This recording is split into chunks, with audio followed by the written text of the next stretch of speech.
In today's video, I'm going to teach you how to embed Mentimeter into Canva. By the end, you'll have a live Mentimeter presentation displayed right inside your Canva design, ready to present or share without juggling multiple windows. Start by opening your Mentimeter presentation.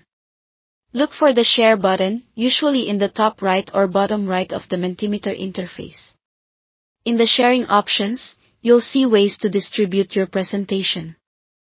Choose the presentation's share link, not the editor link, and copy that URL to your clipboard. A quick tip here, make sure the presentation is accessible to your audience. If it's set to private or requires a login, the embed may not load for others. You can test the link in a private browser window to confirm it opens as expected. Now switch over to Canva, either in your web browser or the Canva app.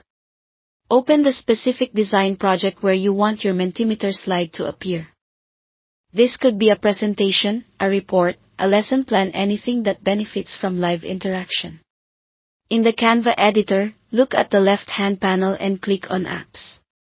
If you don't see it right away, click the three dots labeled More to expand your options.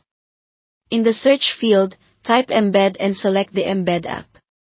You'll see a field asking for a link. Paste the Mentimeter share URL you copied earlier, then click Add to Design. Canva will load your live Mentimeter presentation as an interactive frame directly on your canvas. From here, you can resize it using the corner handles to fit your layout. Drag it into position and use Canva's alignment guides to center or snap it to the edges. If your design includes other elements, you can layer the embed behind or in front of objects as needed. Once you're happy with placement, consider locking the frame in Canva so it doesn't accidentally shift while you keep designing. And that's all there is to it. You've successfully embedded your Mentimeter presentation into Canva, keeping engagement and design all in one place. Thanks for watching.